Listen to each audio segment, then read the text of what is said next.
Prince साहब, आपने वज़ीर-ए-आज़म के माविन ख़ुसूसी के मनसब से तो इस्तीफ़ा दे दिया, लेकिन आप पार्लिमानी लीडर भी हैं बलूचिस्तान असम्बली में PTI के, तो क्या उससे भी इस्तीफ़ा दे रहे हैं और पार्टी से भी इस्तीफ़ा दे रहे हैं? साफ़ी साहब, मसला ये है कि पार्लिमानी पार्टी तो मुझे जो लीडर वहाँ बनाया गया है, तो वहाँ के MPAs ने मुझ पे ट्रस्ट किया, एतमाद किया। जब तक वो उनका एतमाद होगा ठीक है।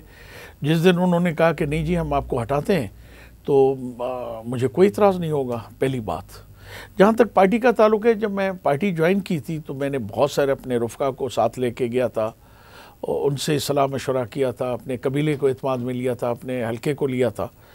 तो मैं अकेला ये अभी पार्टी छोड़ने का फ़ैसला नहीं कर सकता। अलबत्ता अगर जो मैंने कुछ दिन पहले इंटरव्यू में कहा था कि अगर मैं पार्टी के लिए मैंने महसूस किया कि मैं बोझ बन गया हूँ, तो शायद फिर खामोश होकर मैं अपना इस्तीफ़ा भी दे के घर चला जाऊँ, यानी फिर पार्टी भी छोड़ जाएंगे। शायद मैं उस सूरत में जब मैं अपने लोगों से मुशावरत करूँगा, क्योंकि ये मेरा अकेला फ़ैसला नहीं होगा। मेरे हल्के के लोग हैं, मेरे दोस्त हैं, मेरा कौम है, कबीला है, जिनकी मुशावरत से मैंने पार्टी में आया हूँ। दोबारा मैं उनसे मुशावरत करूँगा कि अब मुझे क्या फ़ैसला करना चाहिए। देखते हैं कि अब आगे चल के खान साहब का और उस पार्टी का क्या रवैया हमारे साथ होता है। अच्छा, खान साहब पे मुश्किल वक्त आया तो आप उनको छोड़ रहे हैं। आप जाम कमाल के शुरू दिन से मुखालिफ थे, लेकिन जाम कमाल पे मुश्किल वक्त आया तो आप उनके साथ जा मिले और उनके काबीना को भी ज्वाइन किया, तो ये खुला तजाद क्यों है? सलीम साहब, आपने मिनिस्ट्री की बात की और अभी रिज़ाइन की बात की। शायद आप बेहतर मेरे बारे में जानते हो कि मैं एजुकेशन का मिनिस्टर था और एजुकेशन के 2 पोर्टफोलियो थे मेरे पास, हायर भी और सेकेंडरी भी।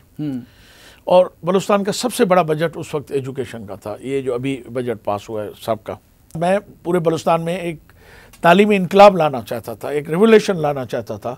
जाम साहब को हमने एतमाद में लिया, इस्टेब्लिशमेंट को हमने एतमाद में लिया, उनकी खिदमत हमने हासिल की। लास्ट मोमेंट पे मुझे यकीन था कि सुबह बजट के अंदर वो मेरा प्रोजेक्ट आ रहा है। तो जब मैं सुबह बजट हम बैठे, PSDB की बुक्स आई, मैं ढूंढता रहा तो मुझे कहीं नज़र नहीं आया। तो मेरा स्टाफ बाहर बैठा था, तो मैंने चिट लिख के भेजी कि भाई मुझे बताओ कि कौन से पेज पे हमारा वाला प्रोजेक्ट है। तो वहाँ से जवाब आया कि जी जाम साहब ने रात उस प्रोजेक्ट को ड्रॉप कर दिया है।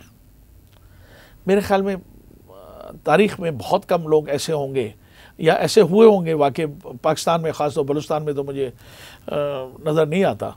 अगले दिन मैंने अपनी स्पीच में रिज़ाइन कर दिया कि मुझे इस मिनिस्ट्री की ज़रूरत नहीं है जहाँ मेरे विज़न, मेरी सोच को कत्ल कर दिया जाए। नहीं, तो आपने रिजाइन किया, फिर हमारी ख्वाहिश ये थी कि जाम साहब पूरा मैच भी जारी रहा, बिल्कुल जाम टकराते रहे, लेकिन जब जाम पे मुश्किल वक्त आया, जब जाम पे तो रिंद ने उसको थाम लिया जाम को रिंद ने थाम लिया। तो मैं कहते ये क्या हुआ? मैं अर्ज करूं आपकी खिदमत में, क्योंकि जाम साहब 3 दफ़ा मेरे घर पे चल के आए थे और मैं एक बलोच सरदार हूं। जब मैं किसी से कमिटमेंट करता हूं कि बस ठीक है जाम साहब मैं अब आपकी मदद करूंगा, तो फ़ौरन बाद उस पर बुरा वक्त आया तो मैं बैसित रिंद सरदार, मेरा फ़र्ज़ बनता था कि मैं उसके बुरे वक्त में खड़ा रहूं।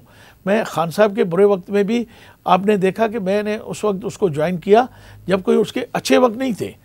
आपको पता है ये इल्ज़ामात लगते रहे कि कुछ ताकतें उनको यहाँ सपोर्ट भी करती रहीं, मगर बलूचिस्तान में PTI को नादीदा कुव्वतों ने सपोर्ट नहीं की। पहली दफ़ा ज़िंदगी में मुझे बज़ोर बाजू मुझे हरवाया गया नेशनल असम्बली के अंदर। आप उठा के, वो कुव्वतें सपोर्ट ना करती तो कासम सूरी में नहीं बन सकते थे, इसलिए कि 26,000 पाँव के अंगूठों के निशान हैं। मगर मुझे यकीन है कि मेरे जैसा फ़ैसला सुप्रीम कोर्ट नहीं करेगी जो मेरे साथ उन्होंने किया था।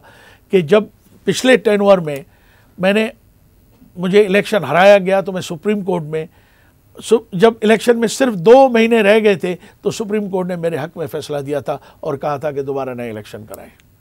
तो मुझे उम्मीद है 3 साल गुजर गए और मैं इतनी बड़ी, तो आपको भी ट्रिब्यूनल के फैसले से इत्तेफाक है कि कासम सूरी जेनुइनली नहीं जीता है? बिल्कुल नहीं जीता है। वो जिस तरह से जीता है वो पूरी दुनिया को पता है। मैं ठीक है, मेरे पार्टी का वो कैंडिडेट है और मैंने उसको सपोर्ट किए और इस तरह की सपोर्ट की है कि शायद इमरान खान ने भी उसको ना की हो। मगर जब बात इंसाफ की आती है, जब बात असूलों की आती है, तो फिर मैं ये कहूँगा कि ये भी ज़्यादती है कि वो 3 साल से यहाँ डिप्टी स्पीकर बन के बैठा हुआ है और ऐसे वहाँ पे काम कर रहा है बलूचिस्तान के अंदर जो पार्टी के लिए बायस शर्मिंदगी हो रहे हैं। तो फिर कैसे जीता था? एक तरफ आप कहते हैं कि बलूचिस्तान में उन कुव्वतों ने पीटीआई को सपोर्ट नहीं किया था। क्योंकि आपको पता नहीं है कि 3 महीने इलेक्शन बनने से पहले बाप कैसे बनी थी और वो उस बाप कैसे पावर में आई थी, वो इक़्तिदार में क्यों आई थी। अब वो बहुत सारे लोग हैं, इंशाल्लाह ज़िंदगी रही तो वो भी बैठ के कभी आपसे पूरे किरदारों का भी आपके सामने जिक्र करें।